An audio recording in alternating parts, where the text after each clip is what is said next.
Welcome to GamePassNews, recorded Thursday, the 14th of October, 2021. You switched those things around.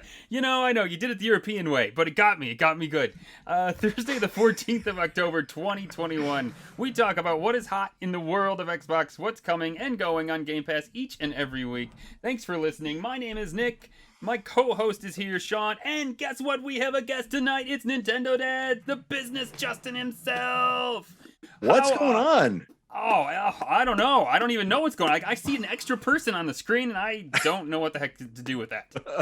Oh man, I'm so glad to be here. This is exciting. I am excited to be talking about Game Pass with you guys and Xbox, and sometimes we'll talk about Nintendo stuff. But this is exciting. Thanks for having me on. And I know that, I know the whole European how they do their dates. So weird. It confused me for like the 2.5 years I lived in Ireland. It confused me.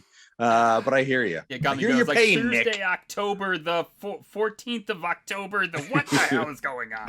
So anyway, Why? It gets me when we like everything in the doc, and I'm trying to read through like when things are coming out. I literally have to translate it in my head to European before I think, oh, that's coming out soon. So That's hilarious. It gets me all too. hey, we're an international podcast, people. That's what we are right here. That's how it works. We're like 3 countries right here. I just realized. I mean, this is hands across the world is what this is. You know what I'm saying? We can solve world hunger too. Seriously, let's get started.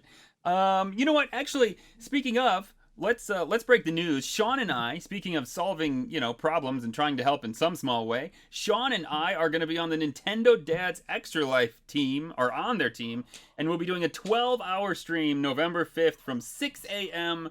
to 6 p.m. We don't know what the hell we're going to stream, but we want you to be part of it. It's going to be community games. We hope to get the party chat in there. So if you're interested, hit us up on Twitter. Let us know what games you like to play, and we'll add them to our array of games we'll play. And they do not need to be that. Nintendo games. Let's just right. make that clear, right? Like, so they can absolutely be Xbox games and anything. So let's do it. That's right. So we're super excited about that.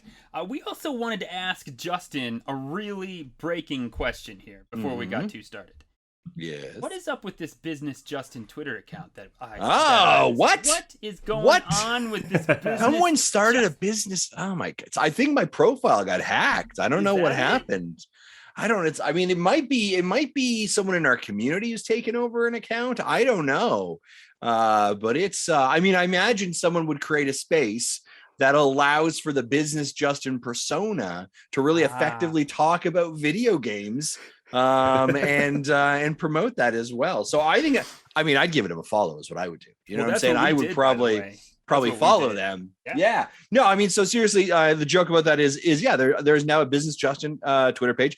We get a lot of actual feedback that people like the business Justin perspective, right? So business Justin's a bit of a character, obviously, but the idea of taking the business part of video games and really deep diving that, right? So yes, we can all be fandoms about Xbox and Nintendo, but let's talk about actual, like, the business of it and why decisions might be made, why decisions aren't made, and what does that mean for you as potentially consumers, and where does that kind of project and point the industry as well? So we seem to get a lot of really positive response when we do business Justin, and so I thought, let's give it its own kind of channel, its own breath, and go from there as well. So that's what it is. So you can head over. I don't even know what it is on Twitter. I think if you just type in business Justin, you can probably find it. So you can just type in Justin. He's that popular. It just comes right up. That is exactly it. I'm right. just that popular.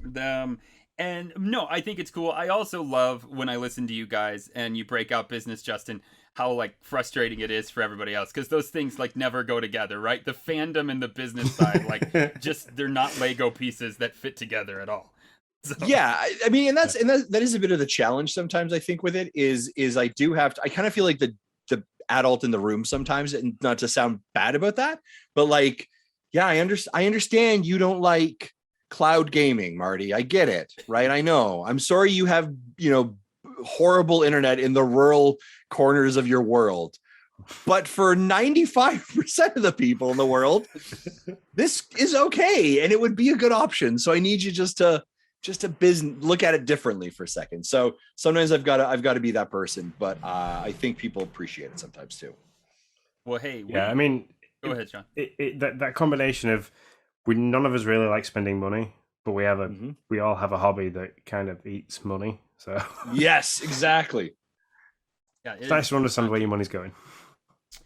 Yeah, for sure. Well, we brought Business Justin on here for that exact reason. We'll just jump right into top stories. And really, we just kind of, it wasn't a ton going on this week, so we just kind of threw away whatever story there was so that we could have a real conversation about Xbox in this video game marketplace. What it means to to Microsoft, to Nintendo, and Sony, and now there's so many different, if you count xCloud with, or if you count cloud gaming streaming with Stadia, and I don't even know who's all involved with that anymore. And so what does it mean for that? And I know you are, Justin, well, what you tell me, what do you have in the Game Pass realm? Like, how are you getting your Game Pass games? Yeah, so right now, I do not have an Xbox, but I will tell you, like, just before we step into the Game Pass, I'm very interested in picking up an Xbox. Xbox makes a very compelling argument. If I just had $400 sitting around and I had nothing to do with it, let me and my wife didn't raise an eyebrow at me for purchase another console, I would definitely be jumping into it. So where I'm currently using my Game Pass is the Xbox Cloud Gaming.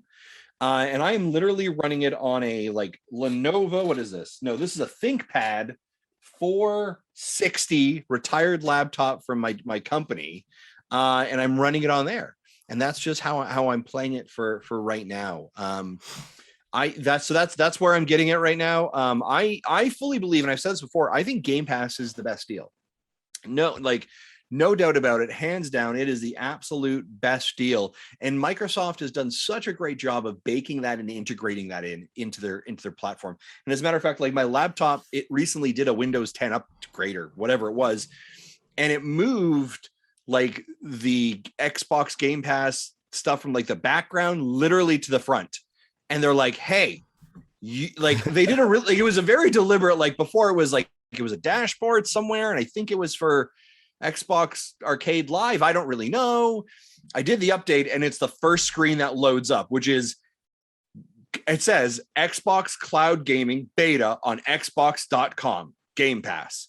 And so they've really moved that right at the forefront. So if you're a person who's in that Windows ecosystem, they're making it so much easier for you to jump in. And I really admire them for that. I'm interested to see where they kind of go with their longer strategy. Like I've said before, what I want Xbox to do next in regards to like the Game Pass and how they really need to kind of like hook in their their base really is and this is what I think Phil Spencer's doing. And he said it, like he wants it everywhere. Mm-hmm. Right. So when can I buy the Google Stadia, basically USB dongle that I can pop into my smart TV? I've already got an Xbox controller. Like I'm not kidding here, folks. I've already got an Xbox controller. I'm literally like, I'm waiting for, give me the dongle or give me the dashboard app on a smart TV, whatever it is. I'm in. I think it's fantastic. Yeah. And I love what they're doing. Yeah, I'm like, man, I'm excited. I got, Halo's coming up soon. I want to play Friends. So I'm like, yeah, I'm going to jump in here. I was playing Marvel's Avengers recently. I'm like, yeah, let's go. Right. So I'm excited for it. Yeah. So you keep using the term jump in, and I want to just go back to like the original Xbox 360 days. Can you remember the advert for the Xbox 360 where everybody was running around and they had their hands like this, like they were pretending to have a gun in their hand, and they were all shooting each other? I'm going to say jump in. I'm going to say jump in because you said it, maybe. No, but that was their slogan. That has always been Xbox's slogan, is jump in. So okay, it's quite apt that that they are bringing everything to the forefront. They want people to be using this cloud service, so wherever you are, you can jump straight into playing. It's kind of like, I think it's been their bread and butter from a while ago. I'm gonna have you take over for a second. I have to go yell at some children that are a little too loud upstairs. So you take over, okay? There you go. No worries. So, but yeah, I think that like you said, the forefront of that, they want Microsoft as a company want everybody to be able to play this game wherever you are, whatever you're doing, walking around. I can get it on my phone. You can with touch controls. You can, like, you're playing it through a laptop. I've got the Series X, so it kind of like, but you're anchored then by a 3.5 kilo lump because it's a heavy beast. Is that Series X? But yeah, to be able to play anything anywhere, as long as unlike Marty, you've got reliable internet that's fast enough to do it. I mean, I've got okay internet in the UK, and I struggle to get it to work on a tablet or even a laptop. So Game Pass has really become, the razor blades of the shaving market, right? I mean, they get like they get you, right? Because the thing is, the actual razor doesn't cost a lot, but it's the blades that you have to pay for, right? Yeah. And so what they've really done is the platform doesn't cost you much unless you buy obviously a Series X or Series S, right? But the point to jump in is very low, but the cost is the $16, right? Yeah, and so you're gonna pay it because like you gotta play, right? So you're gonna pay. Yeah. So I think it's fascinating. The other interesting part about Game Pass that I kind of scratch my head at, and maybe I'm curious, I'd love to hear your thoughts, and Nick's when he gets back as well, is I don't really understand how Xbox has done it in like what I mean by that is, so you can go over to Stadia, like, and I hear this very often, right? Like, and so my consoles are, I have a Nintendo Switch, I have Stadia, and I'm using some Game Pass, right? That's what I'm using right now. Whenever I hear the conversation on something like Stadia or Luna, right? These streaming platforms, people say, why would I pay to rent a game? And everyone's like, this is outrageous. Why would I do this? And then I'm like, what do you think you're doing with Xbox Game Pass? Like, but why are you so upset about it that it's stayed like Xbox has somehow pulled the wool over the eyes that like, shh, that's literally what we're doing, but don't tell anybody. And I don't know if it's because of two things. If it's because of the fact that Xbox is a Microsoft has been in the gaming space long enough that they have clout, right? Their brand, they have their own studios, right? You have your own IPs associated with it. I don't know if it's that. I don't know if it's just the negative context around people or things like Google, right? And like, oh, they'll just drop this in 3 years. So why would I do this? But yet somehow, like, and this comes up with even the cloud gaming, right? This came up when Kingdom Hearts was announced. Everyone's like, why would I pay to rent a game? And I'm like, do you subscribe to Game Pass? Because that's what you're doing. Now, the value proposition is different, right?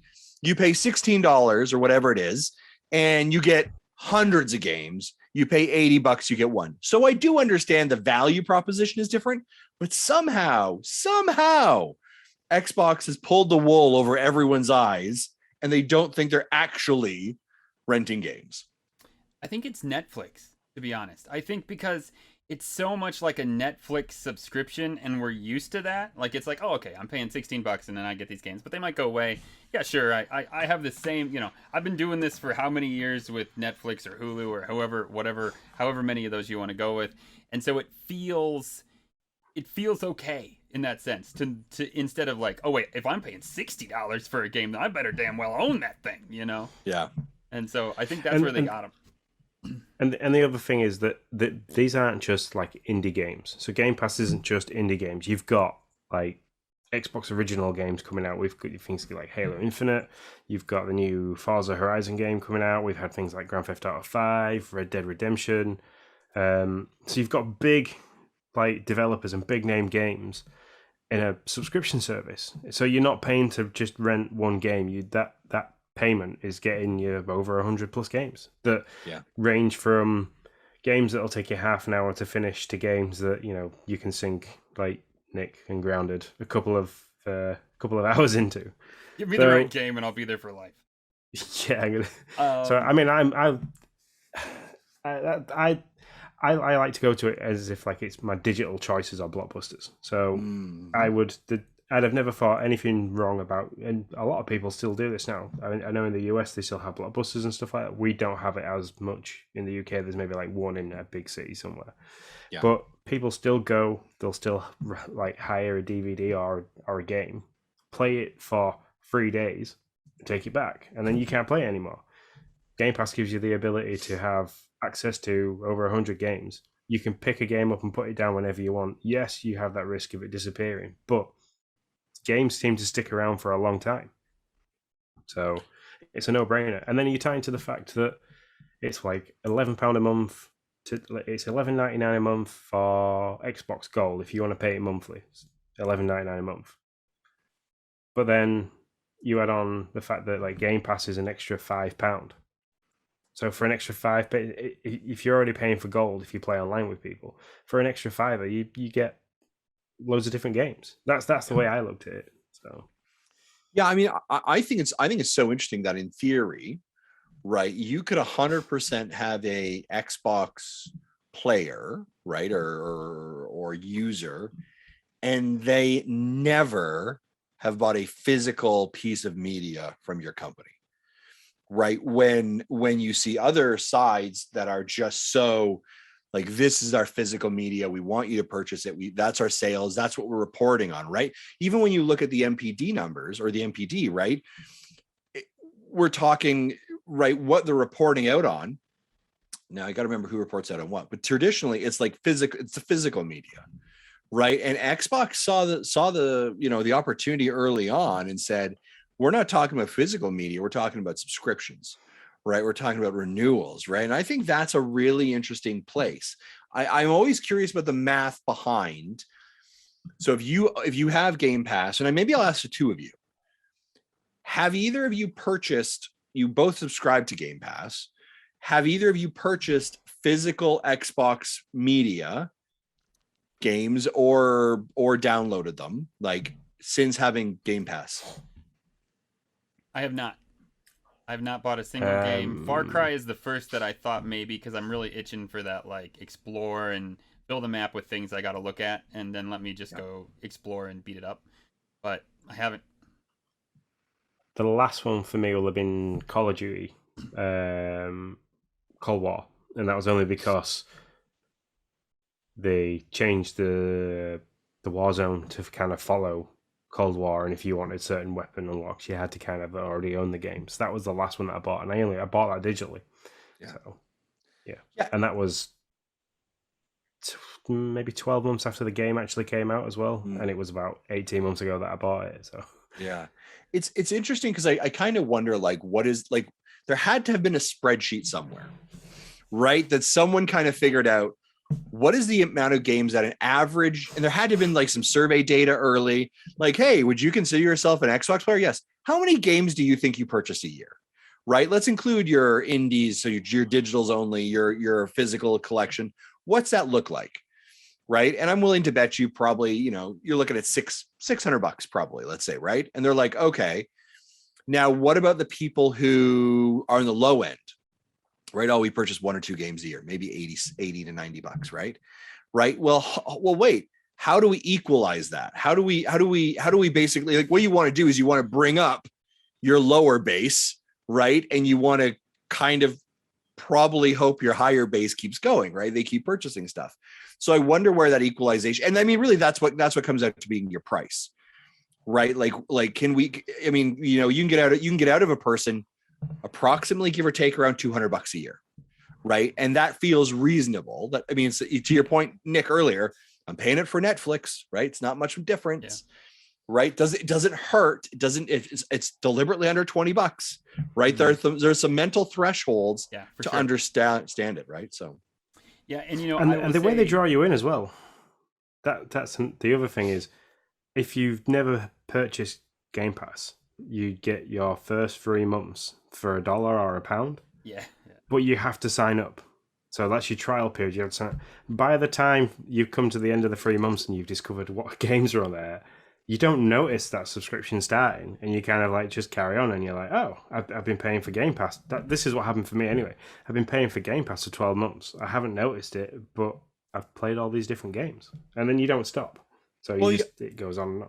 Well, and the other interesting thing about it too that I've seen from Game Pass is this, like, ability to stack, right? Stack deals. And I was sitting down with Sean Capri a couple weekends ago, having a chat with him over a couple of pints, and he's like, I don't need to pay for Game Pass until 2024. He's like, I got in some deals or whatever, and they let us upgrade for $1 and stack stuff. It's like, I'm not paying for 2024. I was like, how do I get that deal? Right? Like, that's what I like. And all they need to do is have someone come in, understand the cheap point of entry, and you've created advocacy, right? You've created fans, and then to your point, when that time finally comes out with 2024, you're like, yeah, I'm gonna pay, right? Because I've been getting it for this cheap for so long. So it's an interesting strategy. Yeah, for Ultimate, I've never paid more than $30 for 3 months. So it's just because I can always find, and then I just buy the maximum amount that they'll let me buy, the maximum amount of cards, and that's the most I ever pay. And so I get it for $10 a month, get $5 off basically. And so I will say, going back to the first game I ever bought, I was pretty dead set on buying Scarlet Nexus, and this is where I wonder how developers feel. And they had Scarlet Nexus had a leak of sorts. We thought it was misinformation at the time, but what it ended up being was that Scarlet Nexus is now on Game Pass. But in August when it dropped, there was a leak that it was going to be on Game Pass.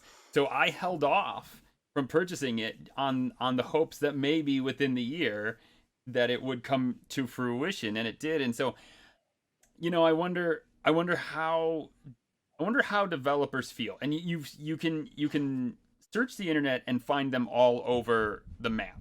That some absolutely love it, some are like, what the hell has it done to us? And so it's very interesting to me on like, what is the fallout for developers for Game Pass with Game Pass over time. Yeah, it is. Which company? There was a company recently that said they'd yet to receive royalties. I can't remember which developer. That was for Outriders. Yep. I can't think of the name. I can't think of the developer, but yeah, I can tell you who it was because I'm actually looking at it right now on the store. Square Enix was the publisher. Who's the developer? It's not on the freaking. I was thinking it was on kind of the summary of it. Remember who it is. As soon as I hear it, as soon as you hear it, you're like, yeah. They had said they're like, we have not received anything yet. Yeah, and that takes us to an article that I think Sean you found where, or takes me to that at least, where basically Phil Spencer says, People Can Fly is the developer. What is People it? Can Fly. Oh, People Can Fly. That's it. Yeah. Perfect. People Can Fly. Yeah. Phil Spencer said, "Hey, we make deals. No, our deals don't look the same on Game Pass. We make deals that, however the publisher or the game maker wants them to be made, and we work with them and we negotiate them. So it's kind of one of those things where you're like, with People Can Fly, you wonder is like, well, did Square, a developer is kind of beholden to their publisher. Did Square Enix make a deal that was really great for them but maybe not so great for People Can Fly? Like how did that, we'll never know until somebody writes a book about it in whoever knows how many years. But yeah, I just wonder how that all is going to filter out for different developers. Yeah, and thanks for sharing that article with me too, Nick. I had a chance to look at that. One of the things I really liked about the commentary that Phil had there, especially from the business perspective, is that it's not a one size fits all, right? And that it really is understanding what the needs of the developers are and the publishers are to really fit the best. And they use scenarios of they're like, yeah, how about you just pay for the entire everything? And they're like, okay, we can do that, right? And I'm sure with some of those things there are exclusivities. This is where you see your exclusivity deals. I think of 12 minutes, and I don't know for sure, but that might be a great example of a game where, sure, you can be with us or we'll pay for it. It's on Game Pass. But by the way, for 12 months, your exclusivity is with us. Yeah. Right. It isn't anywhere else. Right. And so I think it's the interesting part of them negotiating what they end up getting with it. I look at a game like, and I'm just going through the store right now, Unsighted. Right, Unsighted was recently added to Game Pass. That came out last week or the week before on other platforms, right? So it seemed like that was not an exclusivity deal. It was like that may just be like, hey, yeah, you pay for half it, or it goes there, or we work out the digitals afterwards, right? Or you're paying for it from us, right, for a certain time, and we don't get any cut of post digital sales, right? So it's very interesting, the approach again, and I think that approach really reminds me of how Xbox approaches towards their players, which is very player centric. And we'll meet you where you are, right? You don't have to come to us. We'll meet you where you are. And I think same thing with publishers. We'll meet you with you are. We'll talk about what you need. And I think that's an interesting approach from an organizational perspective. And I think you see that in the kind of their goodwill, right? Xbox doesn't seem to have the same swagger, if I could use that, as PlayStation does, right? There's like, hey, here's who we are. We're about our fans, we're about our players, and we're about, our games. And let's show you what we got, right? And you're like, boy, that's simple messaging, isn't it? Right? Yeah. Like, oh, that makes sense. Okay. Yeah. Yeah, for sure. I mean, I enjoy their social media so much. Sorry, Sean, but I mean, I just do. Yeah. It's very fun, and I've said this. I think I said this actually when I was on with you guys. That it's just when we hopped on to Game Pass News to just be part of that, and to be like, oh, they're so open about just like this is what's going on. This is what's next. This is what might be coming. Whereas like when we were doing Dad Crossing, and it was like I was watching the Nintendo. It was just so buttoned up, and it was like, okay, are they gonna? Nope, not gonna tell us anything. All right, okay. And so it's just fun. It's just a total different atmosphere in that sense. Yeah. And it's the whole one size fits all deal for Game Pass and publishers and developers. The small publishers and developers seem to get a really good. Okay, yeah. For Outriders and People Can Fly, they might not have received a lot of money for it, but the game is out there. The game's getting loads of traction. They're still going to be getting money from like people buying the game on different platforms. So you can get it on Switch, you can get it on PlayStation. So they might not be receiving income purely through Game Pass and at Microsoft, but people who are playing it on Microsoft or on cloud and stuff like, we'll be talking to people, and if they don't have access to that, they're going to buy it on a different platform. So you've got the word of mouth that comes through, but then like your big developers like Rockstar that were on there for a while, it's like, how much did Microsoft have to pay to be able to have it downloadable, rather than Rockstar receiving all the money for each person buying that game individually? And it's like they didn't even halt at the fact that, well, for Grand Theft Auto anyway, they didn't halt at the fact that you had both sides of the game, so you could play the main storyline, or you could do online. I mean, Red Dead, they just had the online section; they didn't have the actual story. So, if you wanted to play the story, you had to buy the game outright. But it's like, how do they come to those kind of deals? Like, the discussion they must have is like, yeah. That's the side of Game Pass that I don't understand, is like, how do you get the big net? Because obviously, like with Halo and Forza, that's their own developers. They can do what they want with those. Microsoft Studios and Bethesda are running all that kind of stuff. So the bigger developers, the bigger publishers, how it's like they must have some either big balls or very, very good strategy in what they do. Yeah, I wouldn't be too shocked if there was some level of like, here's what our estimated sales through rate is based on our current, projections, right? So I think of like, let's use something like that we can know of. Let's say, I'm going to go back to this group, right? Let's say Animal Crossing, Nintendo Switch, 100,000, 40 million copies are sold, right? That's our run through rate for last year, so we understand what this value is, right? So they probably have a projection model of what you would anticipate a game like that buying, right?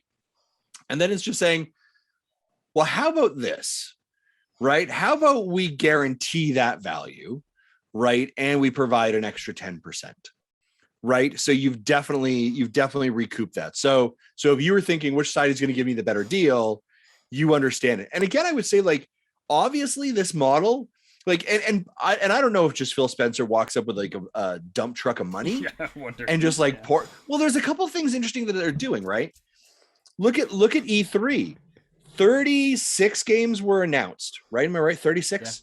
Yeah, 34 of them. Only two were not Game Pass. Like, are you for real? So basically, like, out of all of these other companies that you went to participate on being on E3, 95% of them said, yeah, Game Pass works better for us and we're going to do it. And the other 5% was like, okay, well, we're not going to do it, right? That's really fascinating.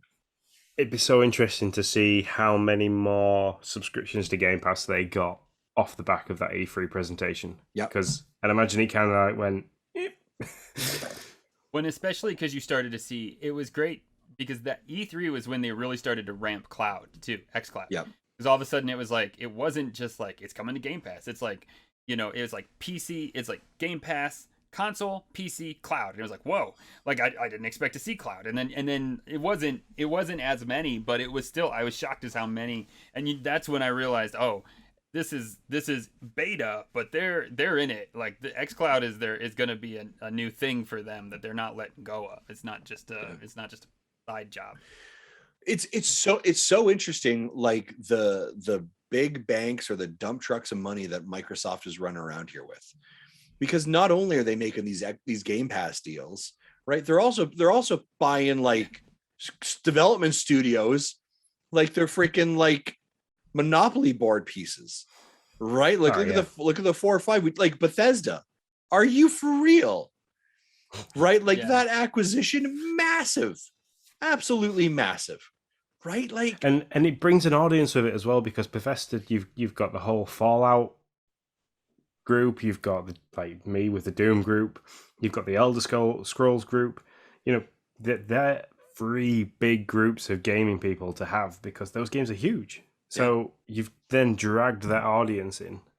I can't wait for Deathloop to come over to Game Pass, because it's gonna, like, it's just a matter of time, right? I'm sure it was a 1-year exclusivity. Like, you're not going to tell me that Xbox not going to be like, nah, yeah, Deathloop's over here. No, we purchased your studio. Yeah, you can, no, it's fine. Give it to PlayStation for now. It's cool. Well, yeah, that's fine. It's kind of like seconds and scraps. You can have that. But by the way, it is going to be ours in a year. I'm watching you, right? Like, no, for sure. Unbelievable. Yeah, we had a lot of fun with that, because it is ironic. Like, it was the first 10 IGN had given out. It was a Microsoft studio, and it was nowhere on an Xbox. Yeah. Like, it's just fantastic. Yeah. So that was I'm sure PlayStation execs had a good chuckle about that one. They must kudos. I'm sure that was like I'm sure that was like framed and put on the wall for a while. Like, Yeah. But I think it's also a ploy, a little bit of a marketing ploy as well, because that means it's showing the flexibility. It's like, hey, look, we're happy for you to have this exclusively, even though this is our development studio. So, you know, what can you do for us? Can we maybe, because it's like it's out on PlayStation exclusively, are they turning around and being like, look, Sony, drop us a little bit of a crumb here, give us like access to Spider-Man, or give us access to, you know, use of some of your development studio for Gran Turismo to help improve Forza? Or can we bring Forza and Gran Turismo together to make it a game that's playable across both platforms? You know, there could be deals behind that you know, we're yet to see if come to fruition. Yeah, absolutely. So do you think others will join in this model? I mean, you have a so when I say this model, understand I mean like coming out now games, because obviously you have Nintendo, you know, $20, and that's about to go up to something for N64 games. Will there be? Do you ever foresee one of the big 3 joining in a out now, you know, kind of like Mario, the next Odyssey 2 out now, and it's on some type of subscription model? PlayStation have PSN. They have the PSN Plus, which allows you to get, like you do with Xbox Gold, you know, they give you so many free games a month. You get deals, you get this, that, and the other.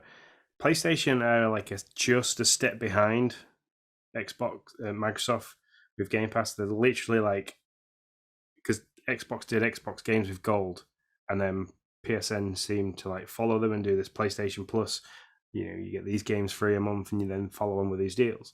So they're like, they could do it, unless Microsoft have got some kind of patent on saying that, you know, nobody else can do this kind of streaming service for so long. I don't think so, but I wouldn't doubt it. Wouldn't put it past them. I know that PlayStation has this offering as well, but it is nowhere in the tier close to Game Pass. Right. No. And it kind of feels like everyone's like, oh, you do that too? It's not very good. Yeah. Right. Like Xbox has kind of set this bar, and like, if you're not gonna play at the bar, then you shouldn't be playing. Right. I don't think I think this goes back to, again, the swagger that I think PlayStation has. I don't think PlayStation thinks they have to do it. Yeah. Right. And I think this is probably a lot of the, this decision for Game Pass was most likely a byproduct of the console war between Xbox and PlayStation, right? And like Xbox be like, all right, we're kind of getting beat up here. We got to figure out a different strategy. And someone's like, it'd be cool if there was like a Netflix for games. And someone's like, wait, what? Let's talk about that, right? The closest thing you're gonna have to that, Sean, or I think Nick, you asked the question, is what Nintendo is doing right now, which is their back catalog, their NES Online, that kind of stuff. That's the closest. Right. I think, by the time that like virtual reality and holodecks are coming around to all of our rooms, and we're talking like 2045, that's when Nintendo will be like, what about a subscription service? Right? Like or actually they'll be like, have you guys thought about folders or achievements? Right? Like they're so far behind in some of those things that Nintendo won't do that.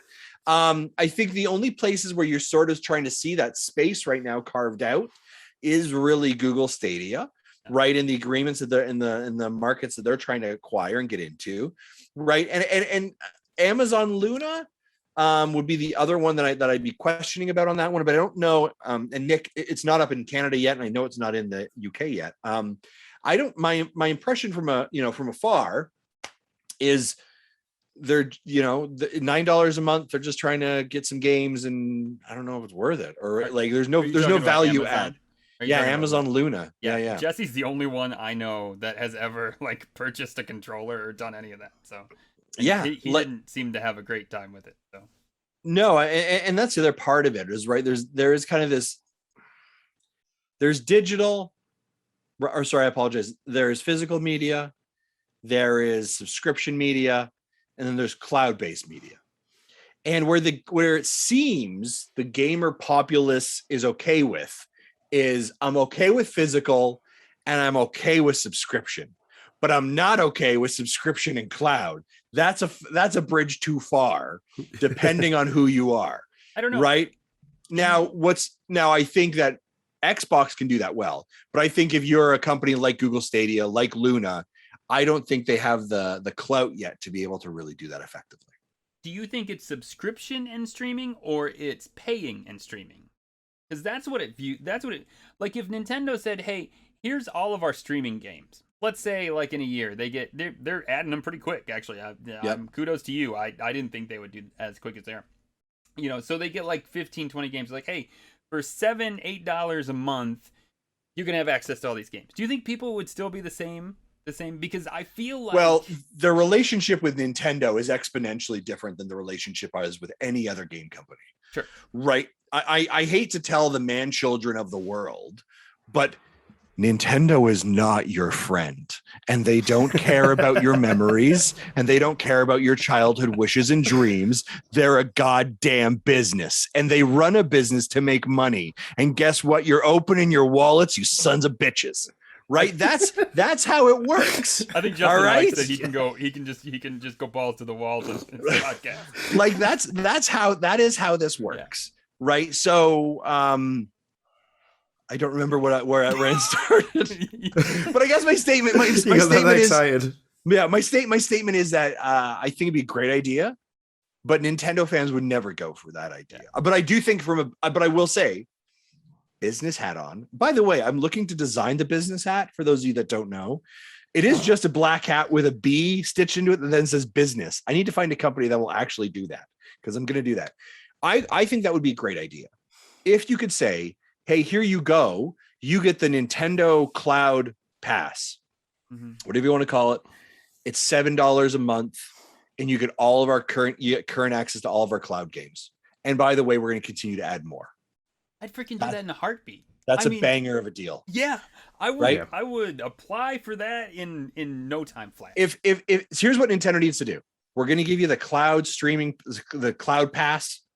We're going to give you our back catalog full pass, right? Of what you've got the NSO, the SNES, N64, Genesis.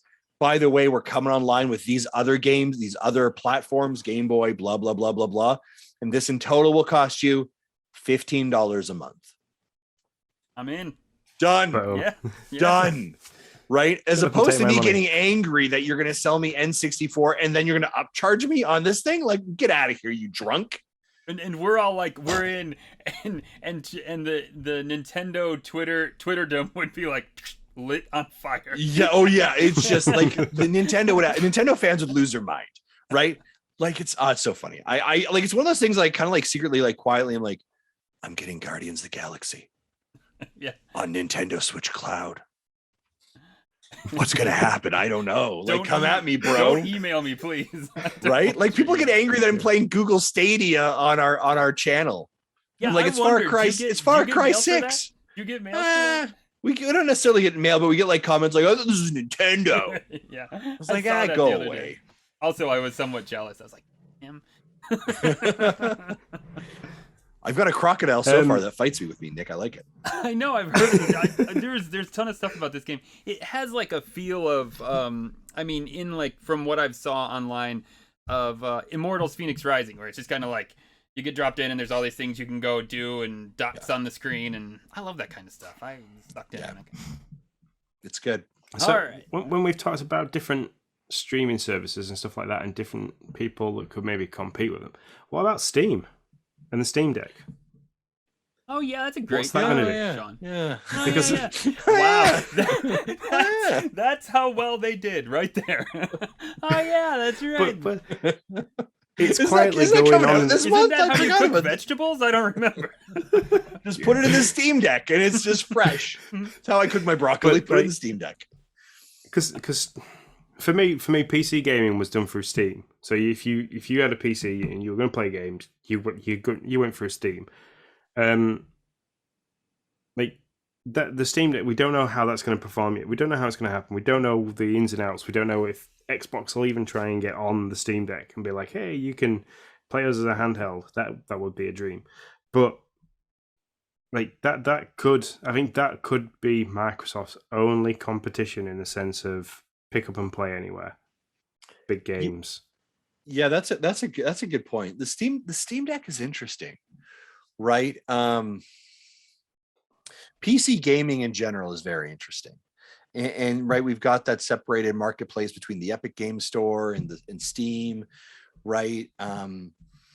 There's the joke. I think Greg Miller says it on Kind of Funny. He's like, PC gaming is just putting in your drivers to do your spreadsheets and your tax every year, right? But there is such a huge market for that, and it is interesting to see how they compete. I don't know. I mean, if you could put Game Pass on Steam Deck, I mean, why would you not? Right? Like, I'm sure Phil Spencer's like, yeah, let's like their mantra is like, let's put it everywhere, right? So I'm sure they'd love that. Yeah, we know that. I mean, Phil tweeted that he played around with it. He thought it was great. He showed off some Game Pass games running on it.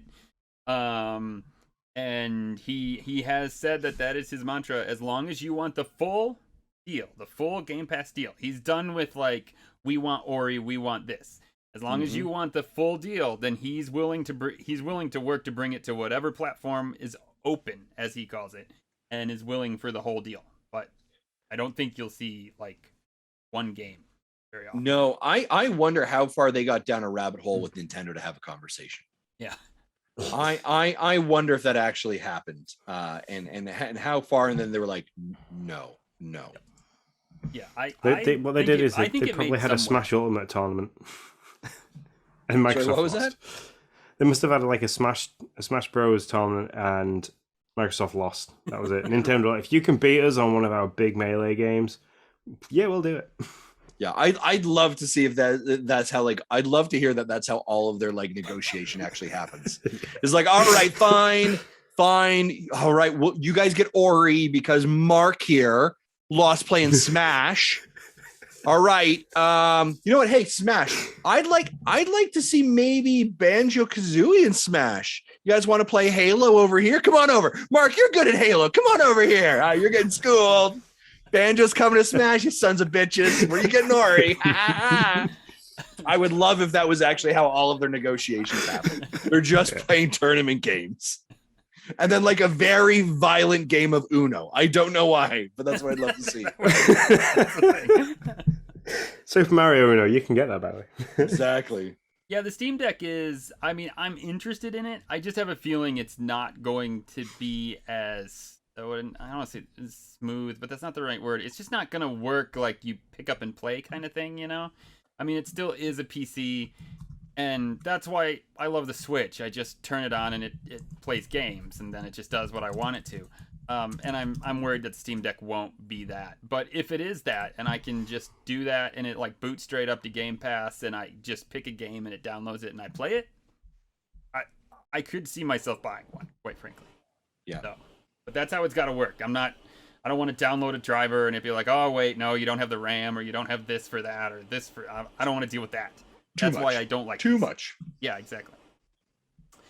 All right, that did we miss anything? I don't think it's possible, but did we miss anything on Game Pass? We covered a lot there on the business side of things and the different aspects of it. So there you go. We solved all your problems. You're welcome, Microsoft. There you go. So you kind of hit on it. How do you like using xCloud by itself? Have you come into any kind of like performance issues or anything like that?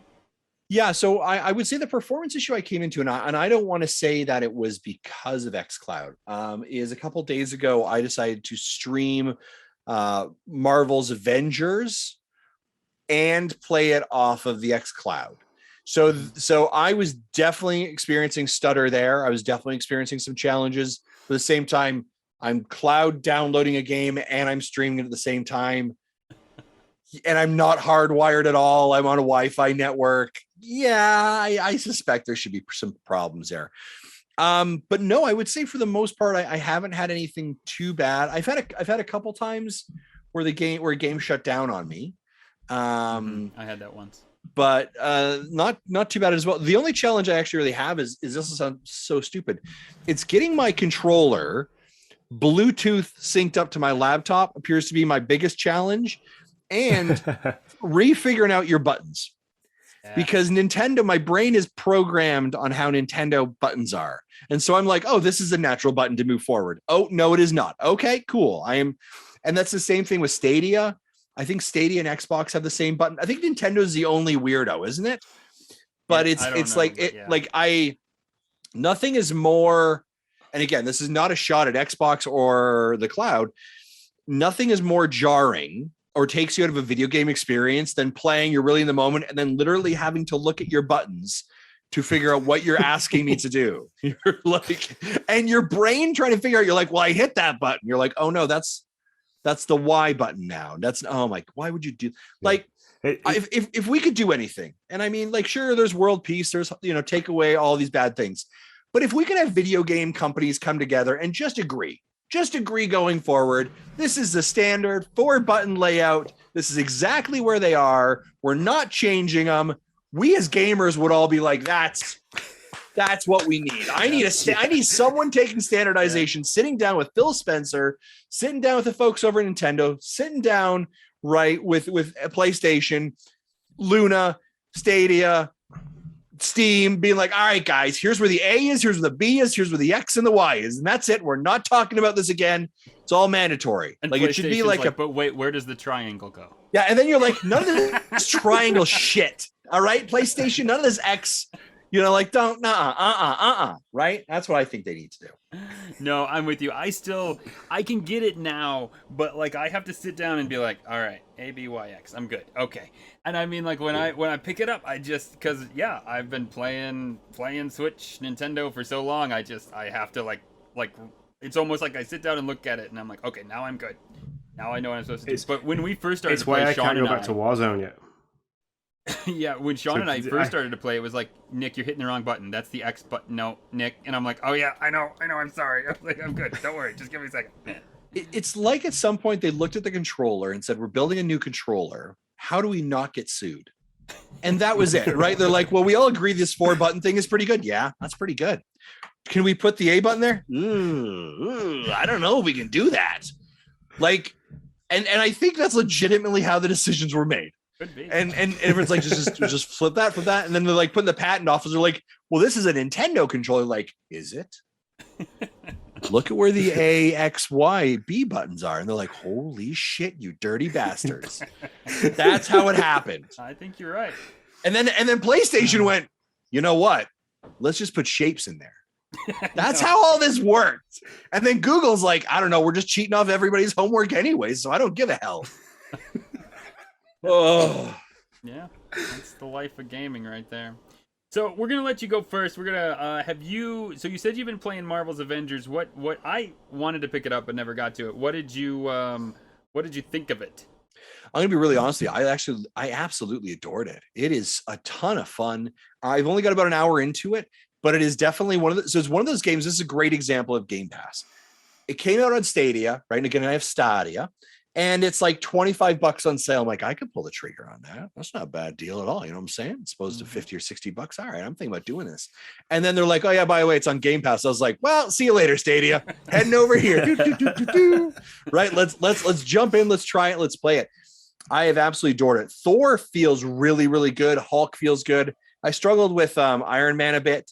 But it was just a ton of fun. It was, you know what I mean? Marvel movies are popcorn movies. Do you know what I mean? Yeah. I'm putting my brain on, you know, I'm not thinking anything crazy, eating some popcorn, and I'm having a good time. That is exactly what Marvel's Avengers is listen, it's not going to win any kind of like game awards, right? But it's a lot of fun. And that's what it just needs to be. And I've absolutely enjoyed it. I want to jump back in and continue playing it as well. Cool. That's awesome. Anything else you've been playing? That's not Game Pass news. I will say I've been playing Far Cry 6. We mentioned that a couple moments ago, playing that in Stadia, and I've been enjoying that a lot. That's a lot of fun. And of course, it's a Nintendo show, so I have to say Metroid Dread on my new Switch OLED, and I've been loving that experience as well. Well, just so you know here, I mean, at Game Pass, Sean and I, we know, everybody knows we're also Nintendo peeps. We don't hide it. I mean, look behind me here. I mean, yeah. I mean, so where are you? I love that shirt. I love that shirt. I know you're wearing that tomorrow, by the way. I don't care what you say. Yeah. I don't care if I don't care if it smells. You're still wearing it tomorrow. So where are you at? Have you beat it? Are you without giving like what world you're in? You know, without giving. I will say I am about 2.5 to 3 hours in. Okay. You know how you have to. How can I say this without spoiling stuff? You know how you. How many worlds have you unlocked? I'm on the third world, okay. Is what I would say. Okay, I've just unlocked that. But man, it's so good. So good. I'm loving every moment of it. I'm interested to see this, you know, going to go back to business here. I'm interested in seeing the sales numbers. Early information is that it's selling very, very, very, very, very, very well, which again is not a shock. I said before, this is like the Venn diagram of you better be able to sell this or else this is done, right? Because you put it together with the OLED, which is selling really well. You have done a marketing push on this thing like I have never seen Nintendo hard market this before. You have special collector's editions, right? You're coming out with 8s and 9s and 10s on the review board, right? Like you've given it every single chance to be successful.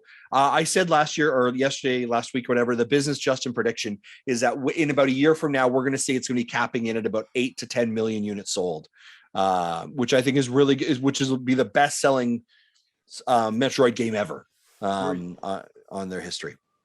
Tim was the highest prediction. Is that right? I've listened to that episode. Wasn't it? Tim said like 11 or 12, didn't I think so. Yeah. I think he was that high. My initial thought was 8 was my initial prediction. And I know I got roasted in our Discord for my sample of how I got there. Right? God bless our Discord for that. I think whoever is the highest prediction will win that. I think it's going to sell crazy well. Yeah, I think so too. Compared for a Metroid game. Compared exactly. to its history. So yeah, I'm on the 4th world. I know I've told the story that Mario ruined Metroid because I'm only used to going one way and as a kid, but I can still see why Metroid was not a game for me as a kid. I mean, because right now we were talking about it pre-show. It's just I'm stuck somewhere, and now I'm mature enough to just be like, okay, I'm gonna put this down and come back later and try to figure it out. But like as a kid, I would have been like, no, I'm done. I'm done. Yeah. Like I like shooting stuff. I don't want to sit here and walk around trying to find what I gotta shoot. So, but I am really enjoying it. It is, and I said this on Discord, the first game this year that I like fired up at midnight. And I was like, oh shit, it's 3:30 in the morning. I need to go to bed. So yeah. Yeah, I've deliberately done a couple of those like no. Sleep time. Do not do this. We cannot do this. But man, it's so good. Yep. Am I hearing that Dread music right now, Sean? Do you have it running? Is that what yeah. I've put it okay, I'm not crazy, right? Turn it down. Once you start talking about it, it just plays in your head. Yeah. So I'm 8 minutes away from 10 hours. Wow. Into the game. Who does? I'm 96% for the items. Wow. Yeah. I'm at the point now where there's certain upgrades that if you want to get them, you have to use a combination of all the abilities that she has. Oh, wow. Okay. And be pressing buttons very quick. You're totally blowing the story. I'm just kidding. Everyone knows this. I'm just kidding. But you got panicked there for a second. It was funny. Yeah, dude. Is this the first one that I don't know. I won't spoil it. I'll wait for the spoiler cast. We are doing a spoiler cast. Nintendodads it's been polled, so I think we are definitely doing it. But because there is a moment in this I kind of went, oh, is that the first time? But yeah. The other thing, interestingly enough, about it is, and again, I haven't finished it, right? But the talk that this is the end of this journey for her, right? And we have waited this long for this game, and yet people are like demolishing it and finishing it. I know, Sean, you talked about in pre-show. You're like, I know the final boss is behind that door, but I don't really want to go across that door and finish it because what you're living in, that experience, the joy you're having, will ultimately come to an end, right? I can't see this being her last mission. Just because of how the story's gone throughout it, I can't see this being her last mission. I'll also say, back to the business side, I can't see it being the last mission when Nintendo counts up how many of these things are sold. Yeah, exactly. Look at their pocket of money and then be like, so how do we rewind that idea? Yeah, exactly. They'll have walked down the office and gone, right, Metroid Prime, get on it now. Yeah, exactly. Yeah.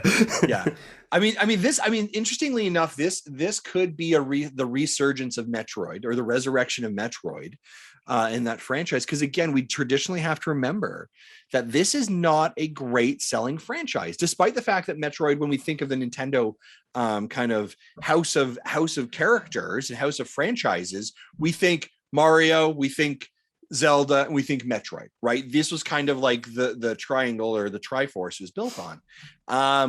But the reality is that Metroid actually doesn't really sell really well, and that we've had entire consoles that have gone without it. The N64, there was never a Metroid game, right? The pinnacle experience we've had was Super Metroid, which was back in the 90s, right? That was like the one that we are like, yep, that is the ultimate, right? And that now was the last 2D scrolling. Yeah. And now 30 years later, we're like, wait a second, there might be something here. And so I think it's fascinating to see what will happen. And I do think, what does this mean for Prime 4? Like, is that going to get pushed a lot quicker now? Right. And what does this mean for that rumored idea of the Metroid Prime collection? Will that actually come to fruition? You know, I actually had a thought about that while I was playing this one. Having played Super Metroid, trying to play it again as an adult, and still being like, no, this really isn't for me. And just absolutely adoring this one. I wonder if Nintendo thinks, all right, we made some mistakes with those previous 3D Metroid Prime games. Do we really want to drop... I mean, I know for those Nintendo fans like Tim who absolutely love it, they're like, well, why wouldn't you drop the trilogy first? You could play them all and then get to this one. But I wonder if Nintendo's like, listen, we can fix those mistakes and drop this one, and it may leave a better taste in everybody's mouth. Because right now, everybody's like, hey, this game is awesome, let's do it, and people are more likely to pick that up. But if they pick up a trilogy that maybe they made some missteps, some quality of life issues, and all that jazz, like, is that going to prevent people from wanting to pick up 4? I kind of wondered if that was part of the thought process. Yeah, I think it's a fascinating idea of like what will actually happen here, right? Because you are 100% right. You can either do really good for your sales, of like, it's kind of like previously on Metroid, right? Catch up, you're like, oh, now I'm all caught up. All right, cool, I'm gonna play, right? I like, in a lot of ways, I do think that was one of the biggest mistakes that Nintendo made after Dread was announced, is they didn't go, hey, by the way, would you like to play all of the Metroid collection? Every single one of them, right? All of the platformers? Well, guess what? It's available now on, Game Boy Advance, like whatever it is, right? Like that would have been okay. So you're really filling that appetite and you're getting there. But it could go either which way, I think. So, and to your point, it's not a drag and drop, right? Like it's not as simple as people think it is. Yeah. Well, all right. Is that all you have been playing today, sir? Mr. Justin? Yes, I did. Sorry. Yeah, that's fine. I know you had a 7 o'clock out, so if you need to head out, we totally understand. We can't thank you enough for sitting down and chatting some business. Definitely got a couple. I got a couple more minutes before I got to bounce. So why don't we? Cool. We'll keep going a bit. Yeah. Awesome. Sean, what have you been up to? I haven't been up. I was trying to figure out what the hell these games were called. I was like, what are these games? And then I was like, we had a pretty bad weekend. Bad week into the weekend. So we lost a family member over the weekend. Lindsay's grandfather passed away, sadly. Sorry about that. Tie that into, I woke up Friday last week and felt like I'd been hit by a bus. And then continued to feel worse and worse and lost my sense of taste and smell. So I then didn't feel like playing anything. I struggled. The content I made for you guys was like, that was the peak of how I was feeling. I was like, right, okay, wow. I'm feeling really good now. I'm full of drugs. Let's get this done. So yeah, I kind of had a bit of a COVID scare. So I had a test, came back negative. It was all fine. I'm still kind of recovering, and my voice hasn't quite got back to normal. And my nose, like I keep muting myself because I keep having to sniffle. I can hear my son upstairs. He's coughing. He's had the same cold as me. So I've kind of like between work, emotional support for my wife, looking after a poorly child, and playing Metroid, I've not really played anything else. So, but I have spotted that Rainbow Six Siege, which is a game I've always wanted to try because I've watched a lot of YouTubers and stuff like that play this game, is on Game Pass. So that is currently queued to download as soon as we're done on here, because like my internet's that bad I can't download something and be in a video call at the same time. So. Well, man, I mean, everybody knows we're dads and family comes first, and we say that here a lot, and we mean it. And so, send our wishes to Lindsay and your fam, and glad that you're not sick. But just in case you were, I put Justin in between us. That's good. I see that. I saw that on the Twitch screen. I was like, great, great. Now I got it. That's right. Yeah. Just in case the test was wrong, I wanted Justin in between us. No. I've been playing 2 games. I tried Phoenix Point for a hot second because when I saw it on Game Pass preview, it didn't look like a turn-based strategy game, but it is. And that's not a cut on it. It just means I hate turn-based strategy games. I love y'all. I see Zablank's here. We know he's like the Fire Emblem guy, turn-based, all that jazz. Great. I love you all. It's not a bad game. It's just not for me. So I played that for like 30 minutes, and I was like, oh god, I literally got 30 minutes into a battle, and then I died, like usually happens, and I'm like, I'm not doing this battle over again. So moving on, there was this random dude in a podcast that I sometimes listen to that said Unsighted was a fairly good game. His name's like Bizness. Jason Mason. Jason Mason, that's it. Oh man, Jason Mason. I missed it. Yeah, Jason Mason said Unsighted was good. And so I played that for a couple hours now, so I'm certainly in no point to be like, hey, this is amazing. But from what I've played, it's been a lot of fun. Did you try to fight? I just got to ask this. You get to this point, you find the elevator code, you find this code, and then this thing drops from the sky. Did you try to fight that like 2 or 3 times? Well, 100% I did. 100%. I was like, come at me, bro. I'm feeling good. I'm playing this game for 15 minutes. I'm going to own you. Right. And then it owns you. Like it just takes you out. It just does not screw around at all. No. And I was like, you know what? I get the feeling that maybe I'm not supposed to fight this guy. But it's really like a 180 because you've really been like taking on everything and no big deal, and so you're like, and there was even like this bigger guy. I was like, oh, he's gonna be tough. No, okay, took him out pretty easy. And so I was like, all right, I got this guy. No, man, let me tell you. So anyways, but I so far have really been enjoying it too. I'd like to get back to it. So that's where I was on that. Yeah, I thought the pixel art style in Unsighted is fantastic. It definitely is very Metroid inspired, right? Gameplay feels good, controllers feel good. I really enjoy it. I think the problem it probably has is it came out 2 weeks before Metroid, Yeah. right? And so that would probably be the other thing. But I think that it was interestingly enough, it was a game that was not on my radar in September. The developer sent us a code. I was like, sure, I'll take a look at it. And I was like, oh, this might be my like September game of the month. Because it really came out of nowhere and surprised me. I think it's absolutely fantastic. I'd recommend it. Again, if you got Game Pass, it's on there right now. Check it out. Yeah, for sure. Yeah, you're right about the Metroid thing. I noticed that too when I got to a point and they're like, we don't think you have the stuff to get here yet, so why don't you go try to search for it? And I was like, oh my god, I just played a game where it told me this. So yeah, I got that feeling as well. And I'll just really like level with all of our Game Passers and Xbox people.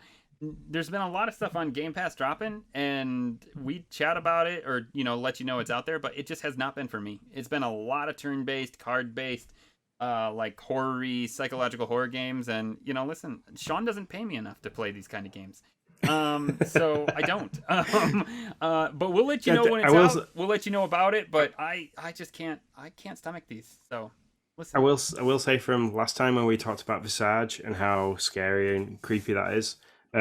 Jay has been playing it. My eldest daughter, she's 15. She's been playing it, and I think she played about 20 minutes, and now she won't turn it back on. Oh, so she played Outlast with you and stuff, right? Yeah, she played Outlast. She plays. Holy crap! She plays Death by Daylight and stuff as well. So she likes the horror games. So she's like, no. She finished Resident Evil: The Village. So she's like, no, she can't do it. Yeah, that tells me how much I definitely don't. Yeah. And how much I need to play. Well, hey, you stream that baby. I will not watch that one. I'm pretty straight up on that. We have a party chat question from Twitter for us from Zablanc. Hey, there's that tweet I was supposed to send about the fact that we're going live that never made it past draft mode. Well, there you have it, people. That's class right there. I did tweet it on the Nintendodads channel, so good job. That out as well. I'm glad somebody knows what's going on. I got you. Okay, so Zablanc asks, would you rather have a Game Pass-like service on Nintendo Switch or have 4K versions of every first-party Nintendo title on Series S or X? I would rather have a Game Pass on the Switch. Yeah, that's what I would say. Because I don't like. I'm not a huge graphics are cool, but the game has to be fun, right? So the value to me, the value proposition is 4K Mario doesn't seem like I'm really caring about that. But I would much rather care about can I get Call of Duty or can I get Gears of War on my Switch? That's what I would much rather have. Yeah. I don't need to see Chris Pratt in a Mario hat with all his hair jumping around eating mushrooms. Yeah, that's 4K Mario for me. Yeah, exactly. I need this. I don't know. It's too much.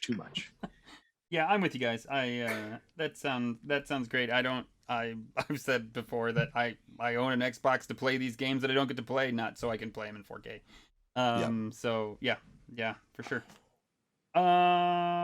So Sean, what does our golden ticket look like? What's coming? What's going? Fill me in. The golden ticket hasn't changed, apart from if you're listening to this on your podcasting service, it'll be Saturday or the weekend or after the weekend. Resident Evil, Capcom, very good publisher and developer. They're dropping Code Veronica X as one of the games with gold. October 16th all the way to October 31st. But yeah, that's probably the only decent one. So. Yeah. All right. Well, let's skip the rest then. If they're not decent, people don't need to know about them. Yeah. But that is actually shocking that Golden Ticket is getting a Resident Evil game. That's a bigger game than Golden Ticket normally gets. So. Yeah, it is. What is the Golden Ticket? What is that? Yeah, that's what we name. Yeah, go ahead, Sean. Sorry. Yeah, it's what we name games with gold. So if you've got an Xbox Gold account, it's the ones that you get, they change them every month. You can download them for free. So sometimes there's some really good ones on there. So a couple of weeks ago, we had Tom Clancy's The Division, which is an amazing game.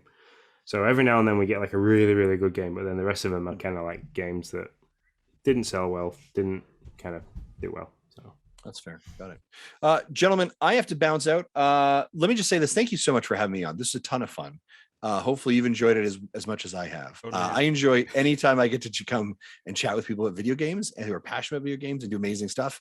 I like it. And that's what you guys are doing. So thank you also on behalf of the entire community for creating this show, right? You guys just kind of grabbed it by the rails and like you created it, and it's amazing. And I love it. And I can see your passion. So thank you for that. Also, Dad Crossing, right, is back tomorrow with a direct and a predictions. And I'm sure there's gonna be an episode. Like, man, you know what? I said this before. We are just so blessed to have people like, you know, Sean and Nick in our community building amazing content completely independently of like what we do as well. And we're just so thankful. So thank you so much for it. Man, this has been awesome. I can't wait to jump into Halo with you guys in December. Yes. We're going to have to create like a party chat and get on there. But I am in like Flynn. Man, this is awesome. Thank you so much. Hey, thanks for the opportunity to do all this. So have a good night, man. Yeah, not a problem.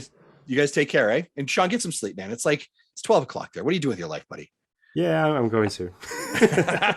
All right, take care, folks. See ya. Bye. Oh no, it happened. The magic trick happened. Ah, darn it. Hey, you say what's coming out. If there's nothing new coming out, is there? There's nothing. Well, there's nothing. The only thing that I've added to the what's on the horizon is Evil Genius 2 World Domination has got a date of the 30th of November to be released. That's the only thing that has changed. Everything else still seems the same. So to give you an update, if you've not listened to the last couple of episodes, we've got Forza Horizon, which is coming out on the 9th of November. Then Halo Infinite, which is on the 8th of December. And Echo Generation, which is October 21st. So they're the only things that we know is kind of like new. What's coming out in the near future. If you want to know what's dropped this week, Riftbreaker has dropped today, October 14th, and so has Ring of Pain, which is a bit of a shadow drop, and that again is another turn-based style looking game. Yeah, it's a turn-based card game. It's a Humble Bundle game, man. They really have a relationship with Humble Games. They are not Humble Bundle, sorry, but Humble Games. It seems like almost all their games come to Game Pass now. Yeah. Back for Blood has dropped, which is a little bit of a Left 4 Dead style co-op zombie blaster. Apart from just put the spin on it, you can play as the zombies. So Ebiso wanted to know who was going to play that. I mean, if a crew wanted to play, I'd play that. It's not super scary, so I'd play it. Well, we need to do a couple of test runs for our Extra Life, so that could be something that we do in one of the couple of test runs. We could either just be me and you, or we could use Discord for the chat and just get a couple of people in, stream that, make sure everything works fine. So do it. And then the Procession to Cavalry is the other game that's dropped this week. I have no idea what that game's like. I haven't had time to look at these things again. I apologize. No apologies necessary. But that's all the breaking news. That's what's coming in the near future. Things that are leaving is Scourge Bringer. That's really hard to say. Tales of Asperia, Katana Zero, and Goner. They're still there. The things. Nothing really that's changed there.